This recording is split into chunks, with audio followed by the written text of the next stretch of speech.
어제는 아는 형님 댁에 초대를 받아가지고 점심 식사에 거기서 함께 식사를 했는데 거기에 세 분이 더 오셨어요. 저 말고 한 분은 그 형님 댁에 새 들어 사는 친구인데, 젊은 친구인데 백인이에요. 여기 캐나다 출신이고, 또 두 분은 커플인데 네팔 출신이에요. 그래서 와이프는 킹스톤의 세인 로렌스 칼리지라고 있거든요. 거기에 지금 학교를 다니고 있습니다. 유학생으로 온 거죠. 유학생으로 오면은 배우자는 자동적으로 워크 퍼밋이 나와요. 여기서 노동 허가증이 나와요. 그래서 남편은 일을 할 수가 있죠. 와이프는 학교 다니면서 파트타임 잡을 하고 있고,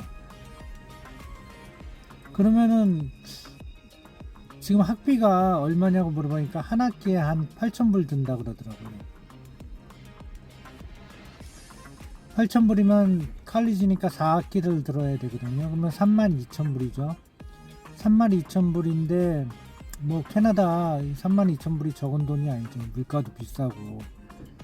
근데 32,000불에서 제가 예전에 여기서 학교를 졸업하고 이제 영주권을 땄거든요. 그때 보니까 제가 낸 학비의 한 30%가량을 나중에 세금 크레딧으로 잡아주더라고요. 그러니까 세금을 그 당시에는 제가 한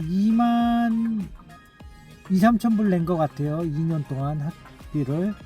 그러면은 30% 정도면 6천, 7천불 정도를 그 세금 크레딧으로 잡아준 거예요. 그러니까 제가 세금을 7천불 내야 할 상황에서 그걸로 까버리는 거죠. 그러니까 안 내도 되는 거죠.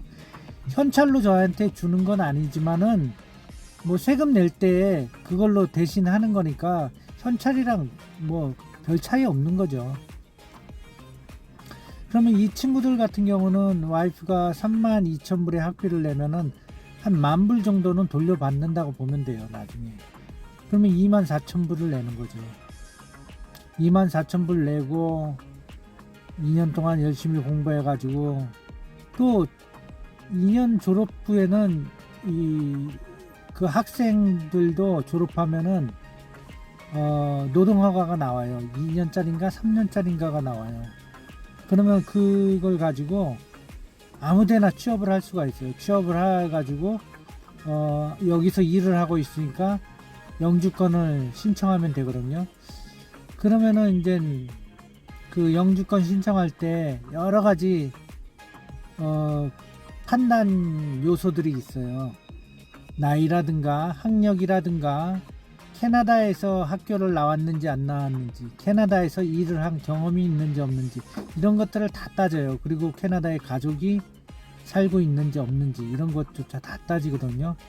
물론 영어 시험도, 영어 실력도 거기서 따집니다. 그러면은 2, 3년 뒤에, 이제 2년 뒤에 학교를 졸업하고 한 2, 3년 여기서 일을 하다가 영주권 신청하면 뭐 그렇게 나쁜 건 아니죠. 제가 만약에 다시 한 20살 때로 돌아간다면은 군대를 제일 먼저 해결하겠어요. 한국에서 군대를 해결하고 대학은 안 가고 여기 유학을 오겠어요. 그래서 영주권을 따서 여기서 살 것 같아요.